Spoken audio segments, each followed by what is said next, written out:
How many times as an entrepreneur are we moving forward and striving to take the next step and the next step and the next step? And we keep feeling like the weight that we are dragging behind us gets bigger and bigger and bigger. And we just say, wouldn't it be nice if I just had a little bit more power? Welcome to the Magnetic Marketing Podcast. This episode is all about reclaiming the power that you already have as an entrepreneur. There are two things that are sucking your power: internal forces and external forces. In this episode, Lee Miltier is going to be walking you through the process that she suggests to help you reclaim the power that you already possess. So that way, every step that you can take with more power, more strength, and the load becomes lighter. That is the whole reason why we joined entrepreneurship in the first place. So how do we reclaim our power and make that burden a little less heavy?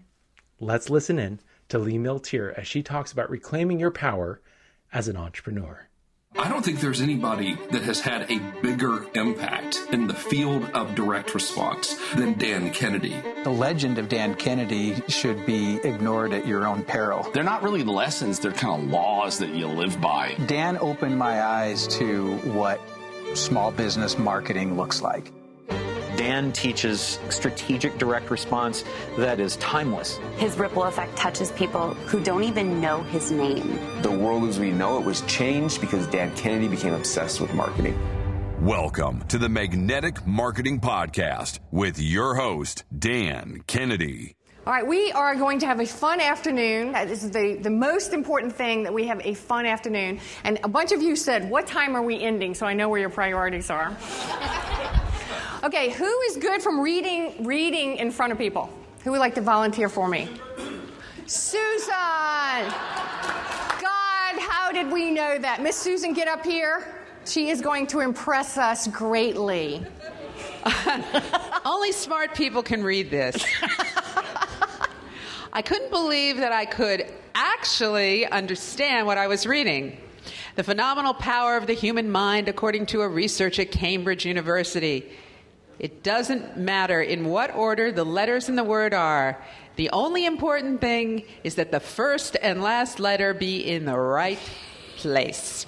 The rest can be a total mess, and you can still read it without a problem. This is because the human mind does not read every letter by itself, but the word as a whole. Amazing, huh? Yeah. And I always thought spelling was important. If you can read this, pass it on. Yay! When I read this the first time, it actually really did blow my mind, because my secretary actually brought this to my attention, and she said, this is what it's like to get your notes, Lee. She said, because you really believe if you just get the first three letters of the word right, that we're good to go. But isn't this kind of fascinating? Now, if you do this in a corporate environment, like they're horrified, but in our environment where good enough is good enough, it's very important for us to, really understand. Like I found last night, I was going through my overheads, and I actually found a bunch of misspellings, and I've been using them for like 6 months. And I just saw them last night for the first time, that they were misspelled. I did want to point out something that I found funny this morning, a couple of things. I was walking down the hall with my computer case earlier today, and Dwight and Doug and Al all asked me where I was going. Was I leaving? Now, talking about incongruent, because how many of you know I'm a pretty high maintenance woman? Okay? I couldn't get my shoes in that little bag. And yet, we assume things. We instantly connect. There's a bag. There's a suitcase. Does that make sense?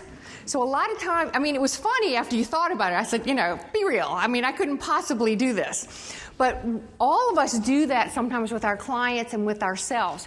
This afternoon, I am over-prepared and winging it at the same time in coaching. Does that make sense? How many of you do that? I never know exactly what I'm going to do, so I have lots of stuff to do. A couple of people asked me questions that kind of changed my view of what I was going to do this afternoon. And one of the questions was, and I won't say who said it, but they said, yesterday you said to us that we should be giving and give and give and give to everybody in the meeting, and I said that's true. And they said their problem was that they actually gave too much to clients. And so it was a problem for them. How many of you catch yourself doing this? No, I thought this was a problem. And it occurred to me while I was having lunch that this is something we should really talk about just a little bit. All of us have a good side to ourselves that we're very proud of. And then we have a shadow side that we don't acknowledge very often. And that shadow side of ourselves actually hurts us. And for many, many years, I did not believe in the dark side or evil in life. And that was my shadow side, because when you cannot see that people are negative or difficult or dark, what happens is you make a lot of mistakes. So that was my Achilles heel. I'll give you an example. I have not, up until recently, been good at hiring staff. And the reason being is the good part of me wants to see the potential in people, to see the good in people, and so I tend to lean in that direction where I look and process information from looking for good. So, see a lot of good in people, and when people interview with me, what happens is that literally I only process most of their good side. So I have had some really bad hires. Does it make sense? Now, some of you can relate to this, but you can also do this with clients. There are people that we do business with sometimes we should never do business with. But our shadow side is, we sometimes are insecure. We feel like we don't know if the next, we don't want that money to go away. We all have that shadow side, and there's an intuition about us sometimes that we need to pay a lot more attention to of, do I really want to do business with this person, and is this person, what am I getting into? You with me? So I just want to bring this to your attention because a lot of you, you focus so much on the positive side of yourself and what you do well in life that to be a peak performer, you also have to know what your shadow side is that's weak, that it takes your good stuff and also makes it bad. So the good part of me that wants to see the good in everybody will be blind often to the negative side of people. So how many can you relate to this? Okay, so this is a problem in business because if we only look at what's good about ourselves sometimes and we just focus in on that, and a lot of motivational speakers talk about that a great deal, focus on the good, focus on the good. But in business, folks, we got to really look at both sides of the picture. And you've got to figure out where your shadow side is and where your Achilles heel is. Does everybody know where their Achilles heels are? Some of you do, some of you don't. And as a business owner, I'm often aware of the fact that when I do coaching with people, that some people are so blind to their own Achilles heel that they keep making the same mistakes over and over again. And it's because we don't really like to look at that shadow side. And everybody has a shadow side. And it's just a matter of now of once you can recognize it, you can do something about it. You can have other people, for instance, one of the things I did about it is I actually have other people interview my staff way before me. There's 3 or 4 people who now interview people before I even get in the picture. And even after I interview them, I've got somebody else saying yay or nay. In fact, I have my existing staff say we like them, we don't like them. They fit, they don't fit. As far as clients, I don't just take anybody who walks in the door from my Millionaire Smarts program, because after doing this for 4.5 years, I've realized there's some people who are such high maintenance people, they're such a pain in the butt, and nothing you ever do makes them happy, and they make you miserable that it's just not worth having them. And it's much harder to fire them because we live in a very small world. And everybody knows everybody just about. And so now I'm much slower. So now I have applications before. Like if you want to coach with me, you have to fill out this really long application. And I make it harder. And it's not takeaway selling. It's really, I want to know up front. I'm at the stage in my life, I'm doing very well financially. And I have to really be careful of how I spend my mental, physical, emotional, spiritual, and financial energy and where I spend that energy. So I have to be a lot more discerning about who I do business with. And I want to bring that to your attention because what I want to focus on this afternoon a lot is goal setting. And you would think, as good as and successful as all of us are, that all of us set goals. The truth of it is very rarely do any of you set goals. because I'm one of you. Unless you force me to sit down and get me in a place where I'm forced to do it, other things have priority. Have you noticed that? I mean, literally, we are the goal setting. We should be like goal setting machines, and yet we teach it. We talk to everybody else about it, but a lot of times we will not do it until we actually sit down and are forced to do it. So today, our real objective today is to get real clear about ourselves and where our shadow side is. And by the way, you've got to really, own that shadow side. It's nothing wrong with that. It's all of us who are ambitious are also lazy, right? All of us that can be generous, we can also be difficult. For instance, I can be a gladiator. I mean, I actually like confrontation. That's a serious... See, by the way, when you have a lot of courage in life, you can go to the other side. I actually like confrontation, and it's an interesting shadow side. It gets me in a lot of trouble because I will tell people what I think with no fear whatsoever. It gets me in all kinds of trouble. And, one of my goals this year is not to be so confrontational with people that I don't know because they misjudge me. They think this little blonde Southern woman is a blonde Southern woman. Nah, not really. And so one of the things I've done in goal setting is I've really started to pay attention to what are my strengths and what are my weaknesses. And by the way, where am I going to work on my weaknesses to make me stronger? So just for fun, we're just going to do probably a minute each, but I would like for you to acknowledge where some of your shadow sides are to yourself. Is that hard? You don't have to tell anybody else. But I want you to acknowledge where your shadow sides are. Can you write them down for me? Just like 2 minutes. We're going to just do this for a minute and ask yourself, where am I weak? Or where is a strength has turned into a shadow side? Okay, now that you got your shadow side, now I really want you to look at what is the opposite of that shadow side. Okay, what is the opposite? An example, because I am a gladiator, I am also I have lots of courage. I mean, I have the courage to say yes to doing things that, a lot of people would say, what are you, nuts? Okay, now you actually have the reverse. So whatever, for example, with every good trait that you have, there's a downside to that trait. Okay? So creative people joke about being really messy or disorganized. All right, does that make sense? So the creative side would be the positive side, messy, disorganized, can't follow directions, not listening, ADD on the other side. And anyway, as far as peak performers, I'm only mentioning this. I hadn't really planned on even covering this. It's just that when someone asked me today, it's like, I'm giving too much. And I said, well, your shadow side is that you're really insecure. You're really insecure if you're giving too much and not charging for it because of the fact that you're not believing in yourself enough to create boundaries for yourself. And I've been there. When I first started coaching, literally I was supposed to be coaching for an hour with people. 2 hours later, they're still dragging, asking you questions, and I'm still giving them stuff. Because I remember when I first started coaching, I wanted them to get so much out of it that I gave myself away. I was so exhausted at the end of every coaching program that, I depleted myself giving away. And the root of that was insecurity.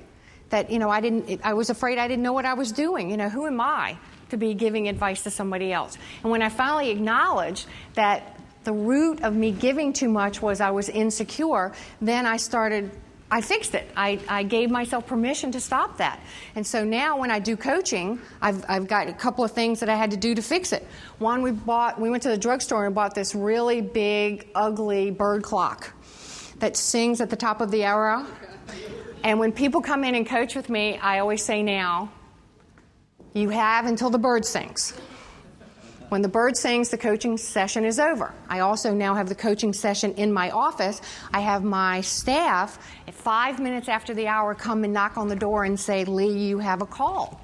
And if I even say to them, oh, I'll be there in 5 minutes, they know to come back in 5 minutes to rescue me out of there in case my shadow side takes over and I start letting someone take advantage of me. Does this make sense? Now, these are simple, silly solutions, but it worked because all of us want to be liked. That's one of our things as entrepreneurs. We want to be liked. And sometimes when we want to be liked, we let certain clients and certain individuals basically suck the marrow out of your bones. And so my goal today is to get you to pay attention to when you're being taken advantage of, because what happens when you get taken advantage of? Who do you get mad at? Yourself. And by the way, when you get mad at yourself, all kinds of bad things happen. You overspend, you overeat, you do all kinds of negative things to yourself. You sabotage yourself in certain ways. And we're not even aware of it because when we're mad at ourselves, we don't know who to take it out on. So we usually take it out on ourselves. And so I just want to bring this into the forefront of your mind when you catch yourself in your shadow side. And by the way, it's okay to have this shadow side. Nobody is perfect. No one will ever be perfect. And it's just once you are aware of it, you can do something about it. You can build in systems in your life that you have accountability with someone, where you will do something that stops that behavior. We're passing out two things. One is an envelope. I want everybody to write your name and address on this envelope right now. This should take 30 seconds. Do this. And I've learned from, in the last few times with meetings with you guys, I have to be very clear about instructions. After you get your envelope, write your name and address on it. You're going to hand this in at the end of the day. I will be mailing these back to you in the future. And here are the instructions. Today, as we go through this afternoon, on any piece of paper that you want to, I want you to just write some goals for yourself that you want to remind yourself that are going to show up in the mail one day. One day you're going to get this thing and you go, God, that looks like my handwriting. Who the hell is sending me stuff? That's right. So I think how many of you have gotten envelopes from me before? And you save them. I mean, wasn't it shocking that you had written these things down and remind yourself? So I'm not going to look in these envelopes. I mean, whatever you want to put in envelopes that I'm going to mail back to you is fine to you. But I find that if you write, as you go through the day, things that you want to be reminded of within 60 days or 90 days, I'm going to be sending this back to you to remind you. Okay, that's the first thing. Second thing is I've handed out something that's called Dare to Take Your Power Back. And it goes in the direction that we've been talking about. But you want to ask this question. Where am I in denial about my actions, productivity, and commitments towards my goals? You can fool other people, but you cannot fool yourself. Isn't that true? And since we're about productivity and being peak performers, if I don't get you to look at where you're not doing well, we cannot move towards doing well. So here are some of the questions you're going to be answering. To whom or what do you give your power away? Energy drains, worries, fear, dread, frustrations, unhappiness, dissatisfied feelings or thoughts. How can you take your power back from energy drains? You want to start listing those activities. Specific actions you're willing to commit to start doing today. And by the way, how many of you have accountability partners? Okay, if there was anything in life that I think is very important for us, because we are all about image, all of us, is that you can promise yourself on Monday morning that you're going to go on a diet and you're going to start exercising, and Monday morning starts around and you don't do that.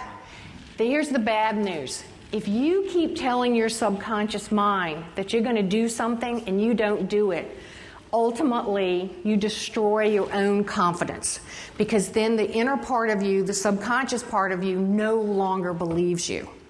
And when the inner part of you no longer believes you, you have no credibility with yourself. And internally, if you have no credibility with yourself, you will have no credibility with other people. Because truthfully, We read people all the time. We make all kinds of decisions when we meet people. Do I believe this person? Do I trust this person? Are they showing me energetically, physically, through their words, through their actions, that they are people of integrity? And what happens is when you promise yourself you're going to write a sales letter, and week after week after week you put the sales letter off, eventually the sales letter becomes such a monster to you that you either don't do it or you don't do it well. Anybody relate to this? And you feel like crap. Yes? You do. We're mad at ourselves. We feel like we're frauds. We feel like we're failures because there's an interesting thing in the Glazer-Kennedy world. I call it success envy. Everybody in this room has success envy. We look at everybody else and think, oh, yeah, man, that looks good. Or we all want to be Dan Kennedy, or we all want to be Bill Glazer, or we all want to be these powerful people. But, sometimes the inner demons that we have inside of us is really holding us back. And what I call is reclaiming your power. And so if you don't acknowledge what's holding you back, and as a matter of fact, now I'm not willing to make commitments to people that I'm not willing to do. For example, when people call me up and say, let's have lunch, and you know how we all bullshit and say, yes, let's go have lunch, but you have no intentions of having lunch with that person, but you've committed to it. You're out of integrity. So now when people say, let's have lunch locally, I go, I'm really sorry. Please don't take this personally, but I just don't go do lunch anymore. I don't have time, and it's not about you. It's about that I really don't have time. And so I am really clear about telling people. When people come up and talk to me prior to speaking, what do I say? Get away from me. How many of you did I say this to? Get away from me. I don't want to talk to you right now. I'm busy.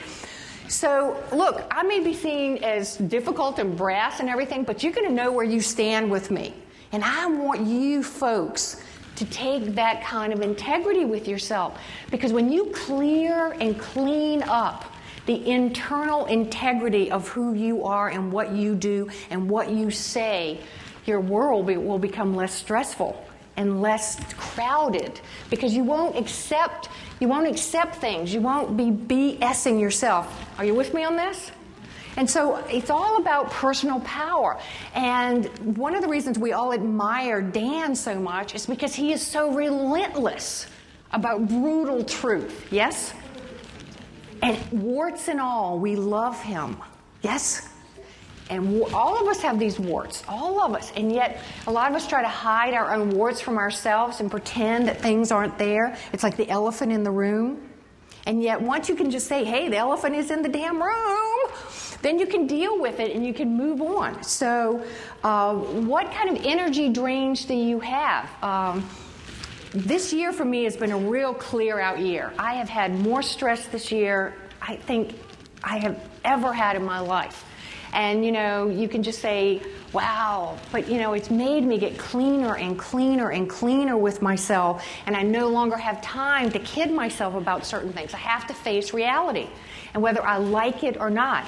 I bought this little office building. It was a bakery.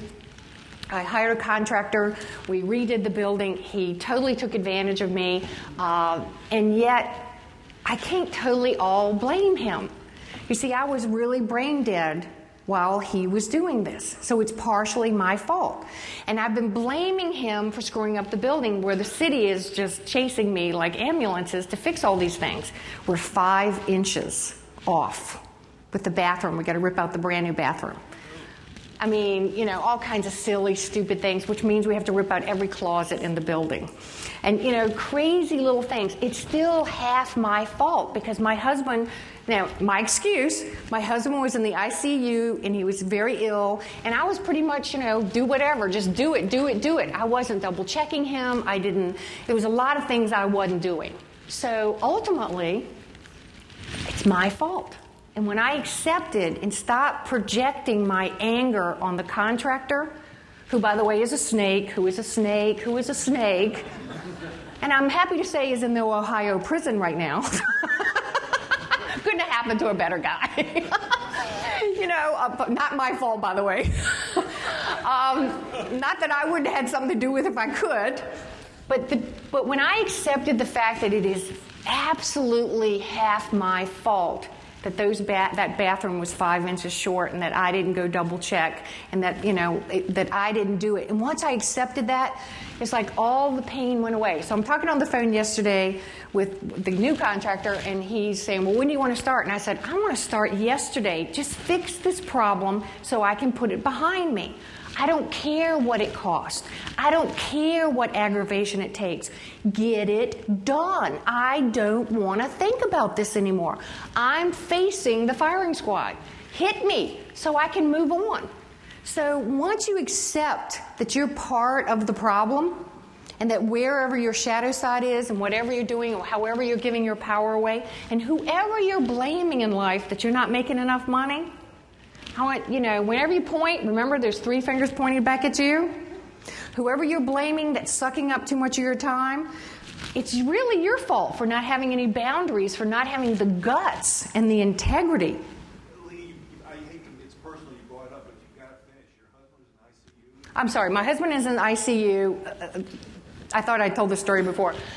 My husband is a surfer, and he's a big wave surfer, and he got caught in a wave in Costa Rica, and he was held under for 3 minutes, and it messed up his heart. And we got him into the United States, and they took him into surgery, and they put a pacemaker in him. And when they put the pacemaker into him, it was infected. The hospital, and he got a full body blood infection. And I'm giving you the very short version. And the full body infection, then he got so ill. So this big 6'2" guy became so ill that he couldn't even basically eat.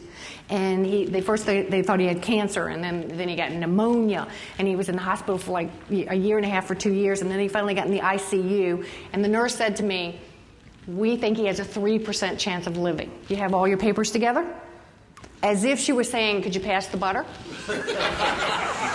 And I'm like, "No." And anyway, while this was going on, while he was in the hospital, I'm still speaking, I'm still doing my thing, and I'm trying to rehab the building. So basically, when the contractor was doing, I was like, whatever, just do it. Let me off the hook. Leave me alone. I was so distracted, I just could not pay attention. But it was still ultimately my responsibility. Does that make sense? Yes, but how's he today? He's fine today. We took the pacemaker out. I'm sorry. What happened was... I'm sorry. When was this? This was last year. So what happened was, and I'm making a very long story extremely short, I got 5 doctors together, and the doctor who put the pacemaker in actually used the word, I asked him if he knew Dan Kennedy. He said, "We have no imperative evidence that the pacemaker is the problem." And I said, "We have tortured the man to death with every test on the face of the earth. It has to be the pacemaker. Take it out." And he didn't want to take it out. The heart doctor, would have rather my husband died than it go against his record that was infected. And so I got 5 doctors in the ICU, and I said, "I don't give a damn what you do. You take that so-and-so pacemaker out, and you take it out today, or you have no idea what the word Sue looks like." So he took it out. As soon as he took it out, they took him off life support system. He started getting better and better, and so the doctors induced the entire problem. He never had a heart problem. He had a potassium problem. He had low potassium. So they viewed, that's how sick life is sometimes, the crazy stuff that happens. And so while this was all going on, I'm still speaking. I'm going on the road speaking because I have commitments I have to honor. I'm moving out of one building into my office building. My husband's in the hospital.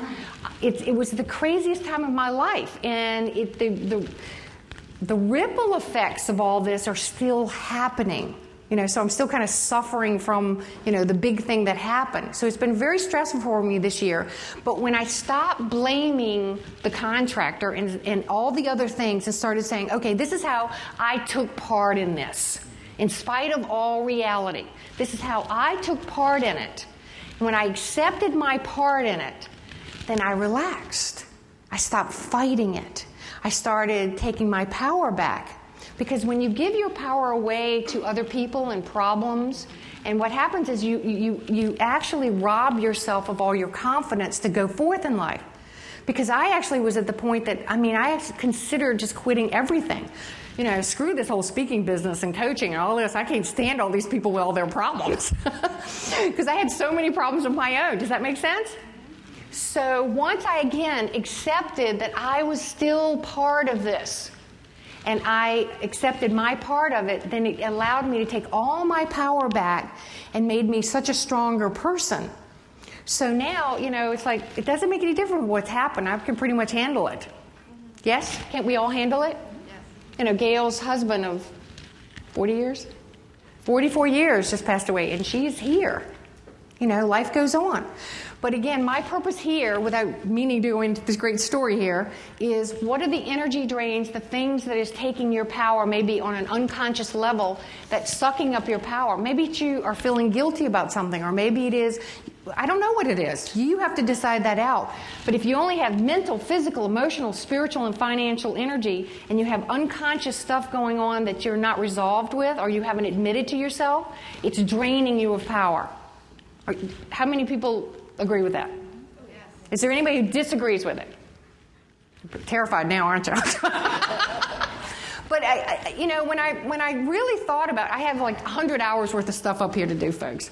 And I'm not doing anything I'd planned on doing. But I really want you to start thinking about an accountability partner, because I have several accountability partners. And when I started saying to them, here are my problems, and here are my frustrations, and here are my things that are sucking up all my, creative energy. And I started talking to them about it, and they said, well, just admit, just admit, okay, you're part of the problem. It was like this big relief that happened. So everybody needs an accountability partner that you're not married to, and that is not your business partner, but someone you can go to and to be honest with. Everybody needs that. By the way, what do you believe other people or things that can give you that you cannot give yourself? All of us have that. Everybody has that. We believe somebody else has something that we're not giving ourselves. What are you willing to give yourself with this new knowledge? On the back, who are your heroes? This is very important. And what qualities do they have that you don't? And can I honestly tell you the truth about this one? I'll make it life real short. If you see positive qualities in other people, you have those qualities, or you could not see it. By the way, all of the negative, judgmental qualities you see in everybody else, you also have, or you could not see them. Does that make sense? So you need to acknowledge those. What are the things you can do to acquire the qualities of your heroes? And by the way, it's very important to acknowledge who your heroes are. Because that is something that's longing inside of yourself to come out. Whoever your heroes are and the qualities you admire, you have in yourself, and you haven't given yourself permission to acknowledge those qualities. And I want you to bring those qualities and give them to yourself today. Describe several powerful people you know, and where do their strengths lie? Where are they getting their power? How do you tap into more power for your business and personal life? By the way, you don't have to answer all these questions because we only have a certain amount of time. List some of your thoughts that you will be committed to work on as the result of this meeting. You don't have to answer that right now. But pick the questions you want to answer with. You're going to have 15 minutes, and I really want you to get clear with yourself on some of these things, because it will clear out some of the debris in your brain.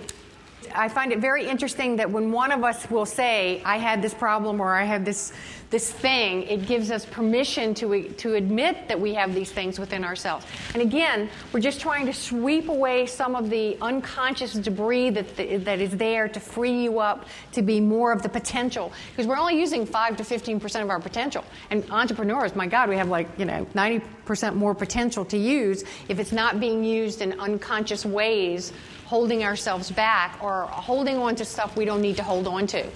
And when I did this exercise a few years ago, I found out all kinds of things about myself that I thought were ugly. I didn't like about myself. And then it gave me a chance. And my real remedy here was that I created an accountability partner that I now talk to once a week.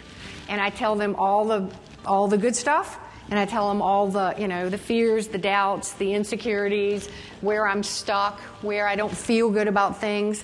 And what he usually does for me is just share with me, okay, well, that's a really normal feeling. Everybody has those feelings.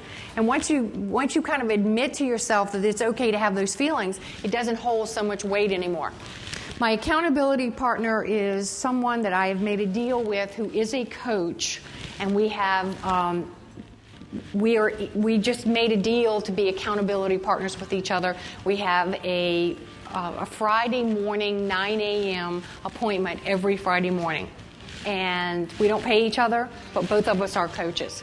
And he sees things that are so obvious to me, and once he says them, I go, oh my God, that's so obvious, and I can do the same for him.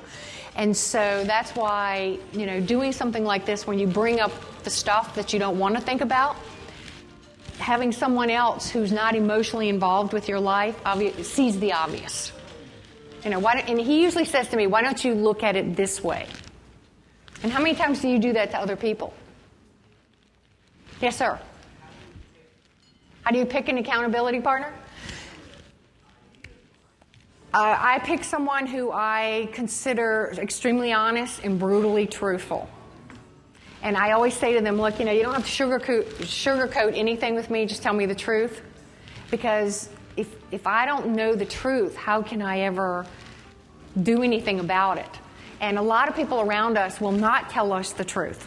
How do I prepare? I just talk about what's happened this week, what's going on, what I'm frustrated about, what I'm confused about, what the heck's going on. Or that something is bothering me. I mean, some weeks we talk and we both go, yeah, I'm good. How about you? So it doesn't have to be, trauma every single week. But there usually is trauma every single week, to be honest with you. There's something. It's family stuff or business stuff or something. Or you find that there's something within yourself that you're not liking. And when we actually talk, I always feel so much better afterwards because I've simply told the truth. And simply being truthful with yourself frees you up to all kinds of creativity. And once I started this, by the way, my writing improved dramatically. Because I started writing about some of the experiences I was having. And I gave myself permission to do that. And it didn't have to be perfect. So the more I free myself up emotionally, the better I write. The other thing that helps me be a better writer and more creative is just doing artwork. How many of you do have hobbies or stuff like that? I find, and by the way, I got A in art. That's the only thing I got A in school was art. And only because I had a great attitude. But just doing anything that gets into the right-hand side of the brain. I mean, anything that makes you get out of who you are and judging yourself.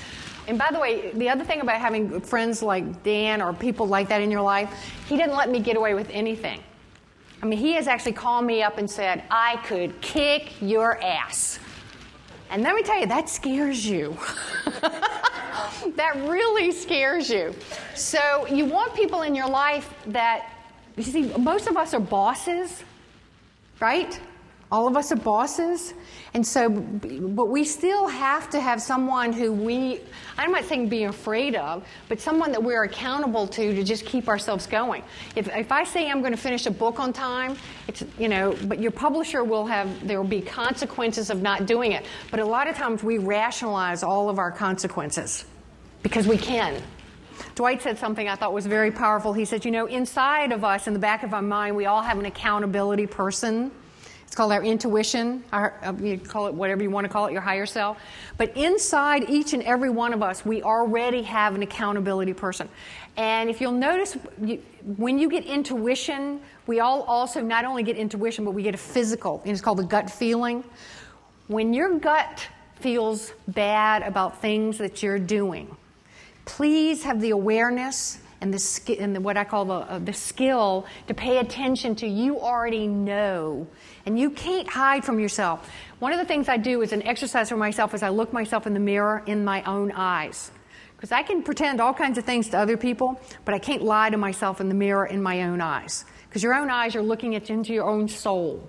And so if you are not in integrity with who you are and what you want to be on this earth, then you cannot be a leader to other people. People will know that shadow side, they will know. You can take back your power if you're clear about what you want to create. So all you have to do is shift your perceptions right now. All of you found different points of power. Whatever they are, they're fine. And you have the power to now, once you acknowledge these things, to do something about it. One of my personal mentors a long time ago told me that in business and life, you need 2 mental tools to get you to reach your goals. One is a mental light, and that mental light is to keep you accountable. And I have on my desk 2 things. I have a lantern and I have a knife. And the lantern is the light, meaning the truth within myself, my own integrity. So I have to keep educating myself. I have to do things that stimulate my thinking. I have to have integrity behavior. And the knife represents, what am I willing to have the discernment to cut out of my life? So it might be, people were talking about they have employees. A bunch of you told me that what you really realize is you need to fire employees. How many of you found that out? A bunch of you. I mean, the truth is, if you have employees who aren't really integrity with themselves, you've got to get rid of them. It's out of integrity for you to keep people who are causing you anguish. So the light in my life is that I'm willing to accept the truth no matter what it is. The knife is I'm also willing to cut out of my life what is no longer working. And so those are just 2 mental reminders for myself. So again, get out of denial about your actions, your productivity, and your commitment towards your goals. So if you have staff people who are not really helping you, you've got to get rid of them. If you have actions within yourself that are holding you back, you've got to face those actions. And again, you can fool other people, but you can't fool yourself. I think if we really want to achieve what we want in life, we have to give ourselves permission that we have to be very visionary. How many of you... And we've talked about, people who've been in the Peak Performers know that I do talk about this. How many of you actively use visualization every single day of your life? Keep your hands. Okay, if there was anything that was ever talked about in success in any book, whether it's Think and Grow Rich or any book that's out there, The Magic of Believing, or any book there's one secret that I think human beings have the hardest time with, and that they cannot make a connection that what you believe, what you see in your mind creates references that you attract into your life. If of all the people that I've studied and all the people that are studied on earth, there's one common denominator that they all use, and that is the power of envisioning what you want. And yet, the most successful people I know do it all the time, and people who want to be successful, who struggle a great deal, don't do it enough. Why is it such a disconnect to believe that you can envision what you want and that you start to attract that to yourself? I am not sure. But world-class athletes use it. Everybody talks about it, and yet when I have one-on-one coaching, I find that that's the disconnect, that people think it works for other people, but they don't understand how much it works for yourself. On an average day, your brain can only absorb so much information. You can only focus in on so many things. When you put a reference in your brain, a picture, what happens is all you're really doing is telling your brain to pay attention to that. Does that make sense? Is there anybody who hasn't ever used mental rehearsal or visualization? You're not using it? Because when I was growing up as a kid, I was told to not spend time daydreaming. Okay, this is fabulous. Dwight said he's not using it because when he was growing up, people told him not to spend time daydreaming. Fantastic. Now, because he's just acknowledged this in public, he can now overcome this. Because it's very freeing to admit what the deal is, what the problem is. Why, sometimes I deal with people who are heavier than they want to be, and I go, well, why do you think you're heavier than you want to be? And when they finally say, I really just eat too much and don't exercise enough, well, there you go. All right, so one of the agreements that you made in life was to listen to people who had power over you. And you now still have that picture of if you daydream, it's not good. Correct? With all the teaching that you are in, that you don't use visualization. That's amazing. But you said to me, do what works for you, because I have a hard time seeing pictures in my head. but it doesn't have to be pictures. It could be words. It could be whatever's right for me. And so for me, that was when I really started using it. Even though I've been an athlete and did all those other things, it was for me it seemed different in my head until, and I think it was you in one of our coaching sessions said that you don't have to do this in pictures. You don't have to do this in pictures, and the reason being is you learn 3 different ways. You learn visually, auditorily, and kinesthetically. That's how you learn in school. You saw, you heard, you write. Your body processes 3 different ways. So, by the way, I don't always use visualization to get everything I want, but I use I play with different techniques. Like one of the things that I do is I imagine telling my assistant when I come home from a trip how great the trip was. So I make up this little story about the people were fantastic, everything went well, I had a good time, I got upgraded on, in my hotel room. I mean, I just make it up, okay? Pardon? So I really want you to know that if you want to go to the next level until you create a reference in your brain, because success has to be driven by a picture. Your success is always by pictures in your brain. If you don't put the reference in your brain of what you want, then you cannot get there. And so it's a matter of, like, if you want to write a report or you want to write an article, instead of thinking about how hard it is to do that, why don't you just close your eyes and for 15 seconds imagine the end result of your finished writing that report, and that you say to yourself, God, that was good, or that was easy, or that was fun, or I'm smart, or anything that's positive. What we usually do is spend all of our energy beating ourselves up on how it's not good enough, and it's not perfect, and it's not all these things. But for other people, it's fine. And so I've created my whole life basically imagining, long before it ever became a reality, what I wanted. And I gave myself permission to go ahead and envision that. And so every morning when I wake up, I literally spend 3 to 5 minutes envisioning how much money I want. I imagine what the checking account is. I imagine what the savings accounts are. I imagine all kinds of things. I'm building a house in my head right now. I haven't started. We haven't broken ground. I don't even have, I've got the builder. We've got the footprint. I know how many square feet I can put on that piece of property. And I am playing every morning with, okay, when you get into the garage, and here's where you go to the elevator, and this is where the storage is, and this is this, and this is that. And I'm having a good time playing in my brain so I can play out all the details. I'm playing in my brain right now, 5 years from now, what's happening and what am I doing. So it's a matter of, as entrepreneurs, where do you want the next step in your business to be? You can't be reacting to life. You've got to be creating life. You've got to be saying, not what I want to happen, but I'm taking for granted these things are going to happen, that if I envision it, that I will attract the right people. I don't believe in accidents. I believe that we really do attract in life what we throw into our head. And so all of you know this stuff. It's just a matter of, are you willing to try it for 21 days? Just do something little that you can prove to yourself how much it works. And whether it's starting an exercise program, whether it is firing your staff, whether it's hiring new staff. By the way, firing people, I've always had to envision it going well, okay? And by the way, the end result isn't always as pretty as you'd like to visualize it to be, but it gives you the confidence to go ahead and do it because you've already played it in your brain. And how many of you speak in public? Raise your hands. How many of you imagine before you go up there that it goes well? Okay, well, you do it there. You know it works there. Why won't it work with attracting customers? Like when I go to the Super Conference and the Info Summit, first, I costume for those events. If anybody's ever noticed the way I dress, I will be noticed. Yes? I will wear white or red or something. I'm going to be noticed because I costume for those events. I also visualize people coming up to me and saying, I really love your Millionaire Smarts program, and I'd love to be a sponsor. And I'm going, and we'd love for you to be a sponsor. So I imagine people coming to me. I don't imagine myself going out there and getting people. I imagine them coming to me.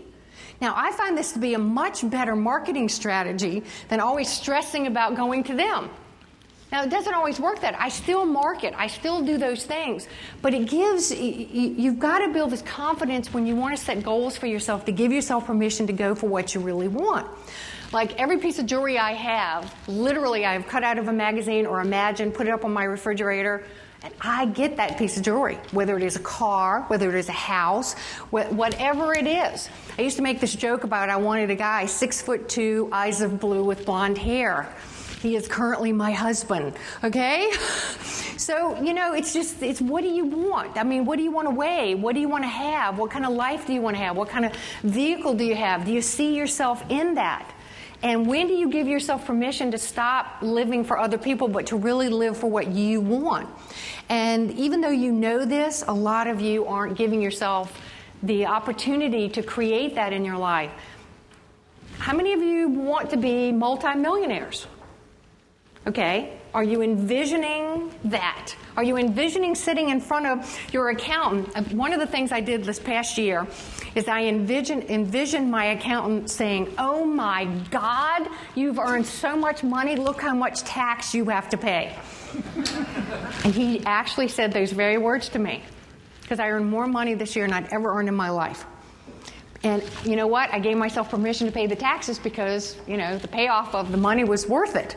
So it's what are you willing to say that you can do for yourself if there are no limits? I mean, what are you willing to believe?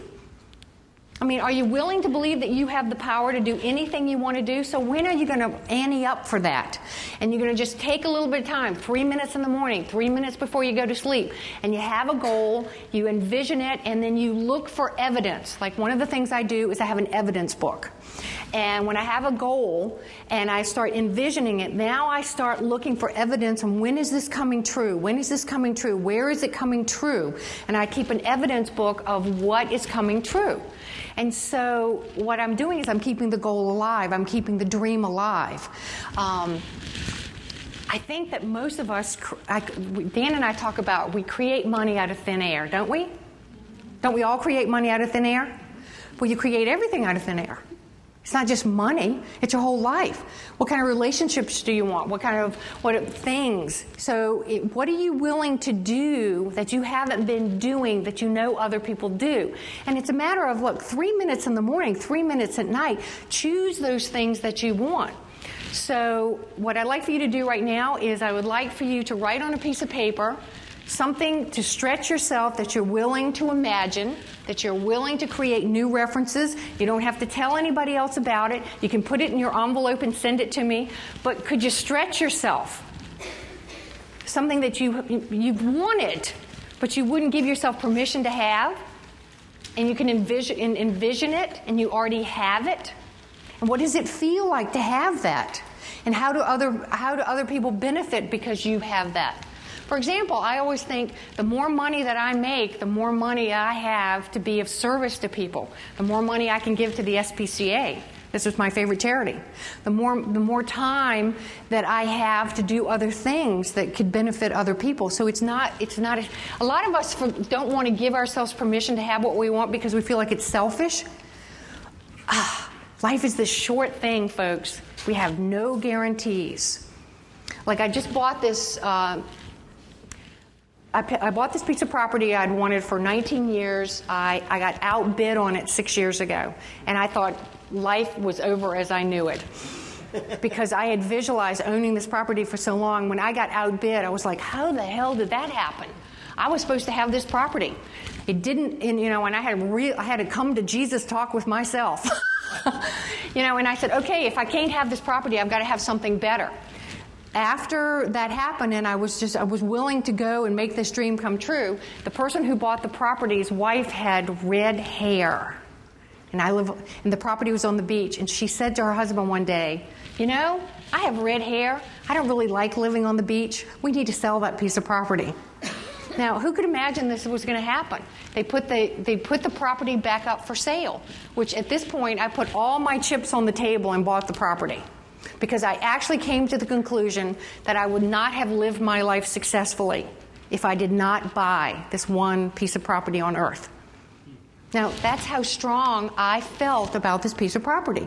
And so because I was willing to put all the chips on the table and I visualized being on that property so long, I could not conceive of somebody else owning this property.